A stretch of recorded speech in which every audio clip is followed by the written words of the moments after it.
ഞാൻ സ്നേഹത്തോടെ തയ്യാറാക്കിയത് ദൈവകൃപയാൽ നയിക്കപ്പെട്ടത് എൻ്റെ അടുക്കളയിൽ നിന്ന് നിങ്ങളുടെ ഹൃദയത്തിലേക്ക്.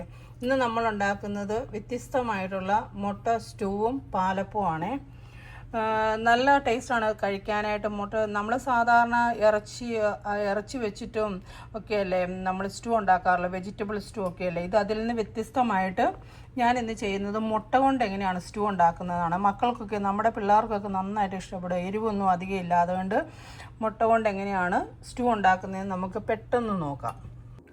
എഗ്ഗ് സ്റ്റൂ ഉണ്ടാക്കുന്നതിന് വേണ്ടിയിട്ട് നമ്മളൊരു 4 മുട്ട പുഴുങ്ങിയെടുക്കുന്നുണ്ട്. അതുപോലെ തന്നെ അതിലേക്ക് ഇനി ആവശ്യമുള്ളത് ഒരു മീഡിയം വലിപ്പത്തിലുള്ള 2 കിഴങ്ങ് എടുത്തിട്ടുണ്ട്, ഒരു ചെറിയൊരു ക്യാരറ്റ് എടുത്തിട്ടുണ്ട്, മീഡിയം വലിപ്പത്തിലുള്ള ഒരു സവോള അരിഞ്ഞെടുത്തിട്ടുണ്ട്, അതുപോലെ തന്നെ ഒരു കഷ്ണം ഇഞ്ചി ചതച്ചെടുത്തിട്ടുണ്ട്, ഒരു 4 പച്ചമുളക് എടുത്തിട്ടുണ്ട്. എരിവ് ആവശ്യത്തിന് ചേർക്കാം കേട്ടോ. വേറെ നമ്മൾ ഇതിലേക്ക് എരിവൊന്നും.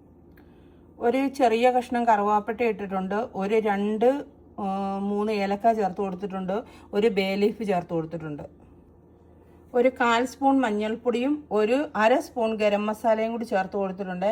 വേറെ നമ്മൾ എരിവിന് വേണ്ടിയിട്ട് വേറെ ഒന്നും ചേർക്കുന്നില്ല. ഇനി ഇതിലേക്ക് ആവശ്യത്തിന് വെള്ളവും കൂടി ഒഴിച്ച് നമുക്ക് കുക്കറിൽ തന്നെ വേവിച്ചെടുക്കാം. മുട്ട സെപ്പറേറ്റ് പുഴുങ്ങിയെടുക്കണേ. ഇത് നികന്ന് കിടക്കത്തക്ക രീതിയിൽ ആവശ്യത്തിന് വെള്ളം ഒഴിച്ചു കൊടുത്തിട്ടുണ്ട് കേട്ടോ. ഇനി ഇതിലേക്ക് ആവശ്യത്തിനുള്ള ഉപ്പും കൂടി ചേർത്ത് കൊടുക്കാം. എന്നിട്ട് നമുക്ക് കുക്കർ അടച്ചു വെച്ച് ഇത് വേവിക്കാം. നമ്മുടെ കിഴങ്ങൊക്കെ നന്നായിട്ട് വെന്ത് വന്നിട്ടുണ്ട് കേട്ടോ. ഇതിലേക്ക് നമുക്ക് വേവിച്ച് വെച്ചിരിക്കുന്ന 4 മുട്ടയുണ്ട്, അത് ചേർത്ത് കൊടുക്കാം. നിങ്ങൾക്ക് ആവശ്യത്തിന് മുട്ട ചേർക്കാം കേട്ടോ. ഞങ്ങൾക്ക് 4 മുട്ട ആവശ്യമുണ്ട്, അതുകൊണ്ടാണ് 4 മുട്ട എടുത്തത്. 4 മുട്ടയ്ക്ക് മീഡിയം സൈസിലുള്ള 2 കിഴങ്ങെന്ന രീതിയിൽ എടുത്താൽ മതി കേട്ടോ. നിങ്ങൾക്ക് മുറിച്ച് വേണമെങ്കിൽ മുട്ട ഇതിലേക്ക് ചേർത്ത് കൊടുക്കാം. ഞാനിപ്പോൾ മുറിക്കാതെയാണ്, മുഴുവനോടെയാണ് ഇട്ടിരിക്കുന്നത്. ഇനി നമുക്ക് ഇതിലേക്ക് ചേർത്ത് കൊടുക്കുന്നത് നല്ല തേങ്ങാപ്പാൽ ചേർത്ത് കൊടുക്കാം. തേങ്ങാപ്പാൽ ചേർത്തതായതുകൊണ്ട് തന്നെ പതിയെ ഒന്ന് നമുക്ക് ചൂടാക്കാം. അധികം ഒന്നും തിളപ്പിക്കരുത് കേട്ടോ.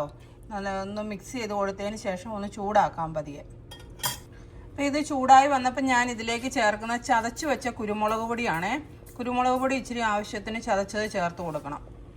പാൻ ചൂടായി വന്നപ്പോൾ അതിലേക്ക് എണ്ണ ചേർത്ത് കടുക് പൊട്ടിച്ചതിന് ശേഷം ഒരു സവോളയും പിന്നെ കുറച്ച് കരിയാപ്പിലയും ചേർത്ത് വറുത്തെടുക്കുന്നുണ്ട്. വറുത്ത് ഇതിലേക്ക് ചേർത്ത് കൊടുക്കണം. നിങ്ങൾക്ക് നെയ്യ് വേണമെങ്കിൽ നെയ്യ് ഉപയോഗിക്കാം കേട്ടോ. ഞാനിപ്പോൾ വെളിച്ചെണ്ണയാണ് എടുത്തിരിക്കുന്നത്. പിന്നെ മല്ലിയില വേണമെങ്കിൽ മല്ലിയിലയും ഇടാം, അതും ടേസ്റ്റാണ്. ഞാൻ കരിയാപ്പിലയാണ് എടുത്തിരിക്കുന്നത്. അപ്പോൾ കടുക് താളിച്ച് ഇതിലേക്ക് ഒഴിച്ച് ചേർത്ത് കൊടുത്തിട്ടുണ്ട്. അപ്പത്തിനുള്ള മാവ് റെഡിയാക്കി വെക്കുന്നുണ്ട്. ഞാനിതിൽ ചേർത്തിരിക്കുന്ന ഈസ്റ്റാണ്. ഇപ്പം വെള്ളം ഇതാണ് വെള്ളത്തിൻ്റെ ഒരു പാകം കേട്ടോ. ഇനി നമുക്കിത് ഒന്ന് പൊങ്ങാൻ വേണ്ടിയിട്ട് വെക്കാം. ഒരു 6 മണിക്കൂറെങ്കിലും വെക്കണം പൊങ്ങാനായിട്ട്. അങ്ങനെ പൊങ്ങി വരുന്ന മാവ് കൊണ്ട് അപ്പം ഉണ്ടാക്കുമ്പോഴാണ് അതിന് കൂടുതൽ ടേസ്റ്റ് ഉള്ളത്. ഓക്കെ, നമ്മുടെ പാലപ്പത്തിൻ്റെ മാവ് കണ്ടോ നന്നായിട്ട് പൊങ്ങി വന്നിട്ടുണ്ട്. ഇനി ഇതിലേക്ക് ആവശ്യത്തിനുള്ള ഉപ്പ് ചേർത്ത് കൊടുക്കണം. ഉപ്പ് ചേർത്ത് കൊടുക്കുമ്പോൾ ശ്രദ്ധിക്കണം, ഒത്തിരി ഉപ്പാകരുത് കേട്ടോ. പാലപ്പത്തിന് ഉപ്പ് കൂടി പോയാൽ കൊള്ളത്തില്ല. അത് പാലപ്പത്തിനല്ല, ഏത് അപ്പം ഉണ്ടാക്കിയാലും ഉപ്പ് കൂടിയാൽ കൊള്ളത്തില്ല. കറിക്ക് ഒരു പൊടിക്ക് ഉപ്പ് മുന്നോട്ട് നിന്നാലും കുഴപ്പമില്ല, പക്ഷെ അപ്പത്തിന് ഒരിക്കലും ഉപ്പ് അധികം ചേർക്കരുത്. ചട്ടി ചൂടായി വന്നപ്പോൾ ഞാൻ അതിലേക്ക് മാവ് ഒഴിച്ചു കൊടുക്കുന്നുണ്ട്. മാവ് ഒഴിച്ചു കൊടുത്ത് ഇതുപോലെ നന്നായിട്ട് ചുറ്റിച്ചെടുക്കണം. എന്നിട്ട് അടച്ചു വെച്ച് വേവിക്കണം. നമ്മുടെ അപ്പമൊക്കെ നന്നായിട്ട് വെന്ത് വന്നിട്ടുണ്ട്. ഇത് നമുക്ക് വേറൊരു പാത്രത്തിലേക്ക് മാറ്റാം. എന്നിട്ട് ബാക്കിയുള്ള അപ്പം കൂടി നമുക്ക് ചുട്ടെടുക്കാം.